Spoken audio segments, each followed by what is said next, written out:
हम लोग जो मोशन अभी तक जितना भी टाइप का मोशन पढ़े, ठीक है, चाहे वो यूनिफॉर्म मोशन हो, नॉन यूनिफॉर्म मोशन हो, एक्सेलरेटेड हो, ठीक है, अब ये हमारी क्यूरियोसिटी है, ये नेचुरल क्यूरियोसिटी है कि हम हमेशा, ठीक है, आगे क्या होगा ये पता करना चाहते हैं, ठीक है, कि अगर ऑब्जेक्ट अभी यहाँ पर है, कुछ देर बाद वो कितना दूर पहुँचेगा, ठीक है, ये सिंपल, ये हमारी क्यूरियोसिटी है। अगर ट्रेन की स्पीड अगर 80 किलोमीटर पर आवर है तो एक पॉइंट से दूसरे पॉइंट में पहुँचने में कितना समय लगाएगा, ठीक है, अगर उसकी स्पीड अगर इतनी ही मेंटेन रहेगी तो इतने देर में वो कितना डिस्टेंस कवर करेगा, ठीक है। तो ये कुछ सवाल ही हैं हमारे, ठीक है, हमारे ही सवाल हैं, ठीक है, ये हमारे इंस्टिंक्ट ही हैं कि हम ये सब चीज़ें जानना चाहते हैं, ठीक है। तो अगर आपसे कोई पूछे कि इक्वेशन ऑफ मोशन हम लोग क्यों पढ़ रहे हैं, तो आपका आंसर ये होना चाहिए टू प्रिडिक्ट द मोशन। हम मोशन के बारे में प्रिडिक्शन करना चाहते हैं, ठीक है। तो टू प्रिडिक्ट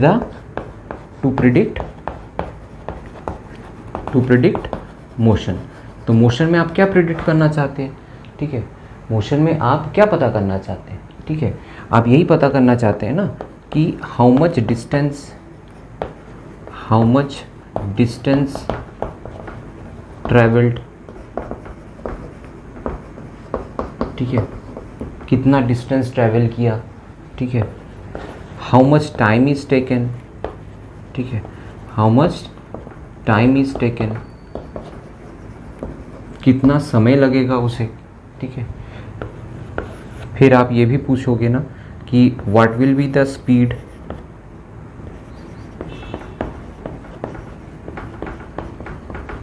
ठीक है। तो ये सब हमारे ही सवाल हैं, ठीक है, और ये सवाल जब हम लोग करते हैं तो हम, इसका मतलब है कि हम मोशन के बारे में प्रिडिक्ट करना चाहते हैं। तो इन बातों को आंसर करने के लिए ही, ठीक है, हम लोग इक्वेशन ऑफ मोशन पढ़ रहे हैं, ठीक है। अब इक्वेशन ऑफ मोशन हर जगह अप्लाई नहीं होता, ठीक है, हम लोग कुछ स्पेसिफिक जगहों पर ही इक्वेशन ऑफ मोशन अप्लाई कर सकते हैं, ठीक है। तो कहाँ पर हम लोग अप्लाई कर सकते हैं, where we can apply equation of motion. हम ये जो इक्वेशन ऑफ मोशन हम डिराइव करना चाहते हैं वो कहाँ पर अप्लाई किया जा सकता है। आप ध्यान रखिए कि आप उन्हीं ऑब्जेक्ट्स के मोशन को प्रिडिक्ट कर सकते हैं, ठीक है, जिनका पाथ फिक्स्ड हो, ठीक है। तो पहला क्या होना चाहिए, ठीक है, object should have fixed path.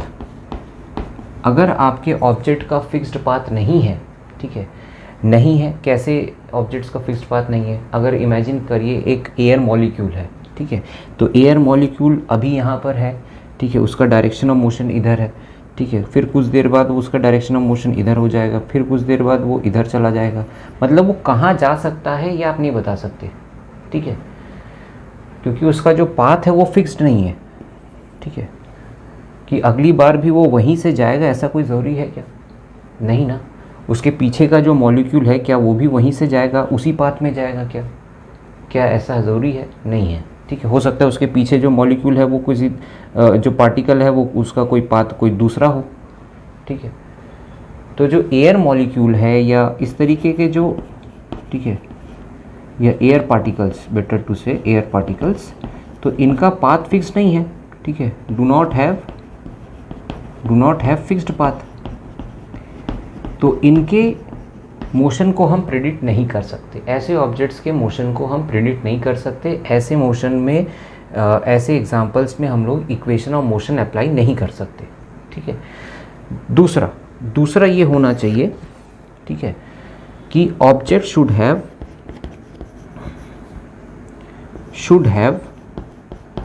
Have uniform acceleration,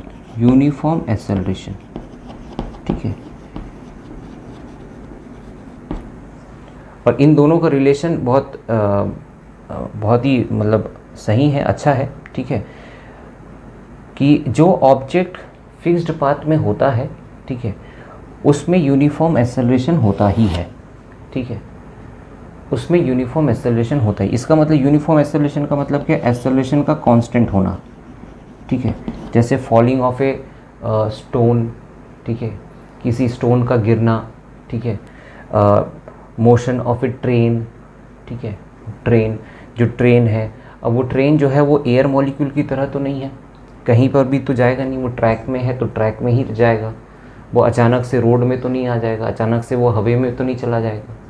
तो उसका जो फिक्स्ड पाथ है, तो फिक्स्ड पाथ जिनका होता है उन्हीं में, ठीक है, यूनिफॉर्म एक्सेलरेशन भी होता है, ठीक है। तो यूनिफॉर्म एक्सेलरेशन का होना ज़रूरी है। अगर कोई ऑब्जेक्ट का नॉन यूनिफॉर्म एक्सेलरेशन है, जैसे यहाँ पर ऑब्जेक्ट का नॉन यूनिफॉर्म एक्सेलरेशन है, तो इसके मोशन को हम प्रिडिक्ट नहीं कर सकते, ठीक है। तो इस बात से समझ में आ गई कि हम लोग इक्वेशन ऑफ मोशन क्यों पढ़ रहे हैं, क्योंकि हमको मोशन के बारे में प्रिडिक्शन करना है, ठीक है। क्या प्रिडिक्शन करना है कि भाई कितना डिस्टेंस चला, कितना टाइम लगेगा, उसकी स्पीड कितनी होगी थोड़ी देर बाद, ठीक है, इन बातों को प्रिडिक्ट करना है, ठीक है। और हम ये इक्वेशन ऑफ मोशन कहाँ पर अप्लाई कर सकते हैं, उन्हीं पर ऑब्जेक्ट्स पे अप्लाई कर सकते हैं जिन ऑब्जेक्ट्स का फिक्स्ड पाथ हो, ठीक है। जिनका फिक्स्ड पाथ नहीं होता, जैसे एयर पार्टिकल, वहाँ हम लोग अप्लाई नहीं कर सकते, ठीक है। और दूसरा कि जहाँ पर ऑब्जेक्ट का यूनिफॉर्म एक्सेलरेशन होता है, जिस ऑब्जेक्ट का यूनिफॉर्म एक्सेलरेशन होता है, ठीक है, वहीं पर हम लोग इक्वेशन अप्लाई कर सकते हैं, ठीक है। अब ये इक्वेशन क्या है, ठीक है, और कैसे डिराइव करेंगे, तो डिराइव करने के लिए हम लोग दोनों मेथड यूज़ करेंगे, मैथमेटिकल और ग्राफिकल, दोनों मेथड से हम लोग देखेंगे, ठीक है। जो सूटेबल होगा हम लोग उसी को, जो समझने में आसान होगा वही हम लोग करेंगे, ठीक है। चलिए आगे देखते हैं। तो यहाँ पर हम लोग पहले वेलोसिटी और टाइम रिलेशन, ठीक है, मतलब क्या, वेलोसिटी का टाइम के साथ रिलेशन हम लोग करना चाहते हैं, ठीक है, कि कितने टाइम पे कितना उसका वेलोसिटी होगा, कुछ देर बाद उसकी वेलोसिटी कितनी होगी, ठीक है, ये हम प्रिडिक्ट करना चाहते हैं, ठीक है। तो ये सिचुएशन है, सपोज अभी आप ऑब्जेक्ट की वेलोसिटी है u, ठीक है, और एक्सेलरेशन है a, और टाइम हो गया है t, तो इतने टाइम के बाद उसकी वेलोसिटी कितनी होगी यही मुझे पता करना है, ठीक है। ये एक सिचुएशन है, ये रियल लाइफ सिचुएशन है, ठीक है, कि आपको एक्सेलरेशन यूनिफॉर्म है, ठीक है, आपको इनिशियल वेलोसिटी पता है, आपको ये पता करना है कि थोड़े देर बाद उसकी वेलोसिटी कितनी होगी। ऐसे सिचुएशन में हम लोग, ठीक है, फाइनल वेलोसिटी फाइंड करना चाहते हैं, ठीक है। इनिशियल वेलोसिटी तो पता है, लेकिन फाइनल वेलोसिटी पता करना चाहते हैं, ठीक है। तो इसी का अगर हम एक वीटी ग्राफ बनाएं, ठीक है, वीटी ग्राफ। अब वीटी ग्राफ ही क्यों, आप पूछेंगे वीटी ग्राफ ही क्यों, क्योंकि हमने पहले भी बताया कि वीटी ग्राफ ही एक ऐसा ग्राफ है जहाँ पर हम लोग डिस्टेंस भी कैलकुलेट कर सकते हैं, ठीक है, जहाँ के स्लोप से हम लोग एक्सेलरेशन भी रिप्रेजेंट कर सकते हैं, ठीक है। तो डीटी ग्राफ में ये दोनों एडवांटेज नहीं होता, एक ही एडवांटेज होता है कि वहाँ पर हम स्पीड पता कर सकते हैं, ठीक है, लेकिन एक्सेलरेशन उसमें हम नहीं पता कर सकते। वीटी ग्राफ के स्लोप से हम लोग को एक्सेलरेशन भी मिल जाता है, और वीटी ग्राफ के एरिया से हम लोग को डिस्टेंस भी पता चल जाता है, इसलिए हम लोग वीटी ग्राफ ही यूज़ कर रहे हैं, ठीक है। चलिए, तो क्योंकि हम जब देखना चालू किए थे, ऑब्जर्वेशन लेना चालू किए थे, तब ऑब्जेक्ट का ऑलरेडी कोई वेलोसिटी था, ठीक है, इसीलिए हमारा जो t0 पे ऑब्जेक्ट की वेलोसिटी कुछ ना कुछ तो रहेगी, तो ये हमारा u हो गया, ठीक है, इनिशियल वेलोसिटी।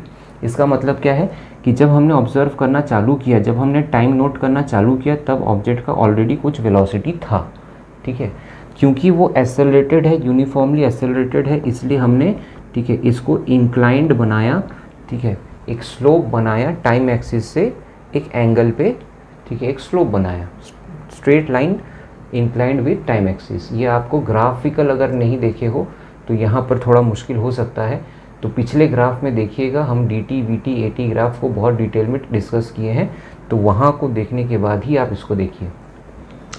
चलिए, है ना, तो कुछ टाइम हुआ, ठीक है, आफ्टर सम टाइम, कितना टाइम हुआ, मान लीजिए t टाइम हुआ, तो t टाइम के बाद आपका जो ऑब्जेक्ट है उसकी वेलोसिटी हो गई u, ठीक है, कितनी हो गई u, sorry v, this is your final, ये है आपका फाइनल, ये है फाइनल, ये है इनिशियल वेलोसिटी, ठीक है, दिख रहा है ना, इनिशियल एंड फाइनल, है ना। अब यहाँ पर हमको, ठीक है, पता है कि स्लोप ऑफ वीटी ग्राफ से क्या मिलता है, हमको मिलता है एक्सेलरेशन, ठीक है, एक्सेलरेशन, ठीक है। तो यहाँ पर acceleration a is equal to, ठीक है, स्लोप का मतलब क्या होता है tan थीटा, और tan थीटा का मतलब क्या होता है परपेंडिकुलर बाई बेस, ठीक है। तो जहाँ परपेंडिकुलर और बेस आ जाएगा तो आपको एक राइट ट्रायंगल खोजना रहेगा, ठीक है, ये हमने पहले भी बताया। तो यहाँ आपको राइट ट्रायंगल कहाँ दिख रहा है, ये, this is your right triangle. तो इस राइट ट्रायंगल में ये है परपेंडिकुलर और ये है बेस, ठीक है। तो परपेंडिकुलर जो है वो क्या रिप्रेजेंट क्या कर रहा है, परपेंडिकुलर रिप्रेजेंट कर रहा है, ठीक है, इतने सा ये जो लेंथ है ये क्या रिप्रेजेंट कर रहा है, वो रिप्रेजेंट कर रहा है चेंज ऑफ वेलोसिटी को, v माइनस यू। देखिए ये है v और इतना है u, तो ये जो डिफरेंस होगा वो क्या होगा, v माइनस यू ही तो होगा, ठीक है। तो परपेंडिकुलर क्या रिप्रेजेंट कर रहा है, v माइनस यू, जो कि चेंज ऑफ वेलोसिटी है। और जो बेस है, बेस क्या रिप्रेजेंट कर रहा है, बेस रिप्रेजेंट कर रहा है हमारे टाइम को। तो यहाँ पर t लिख देते हैं, ठीक है।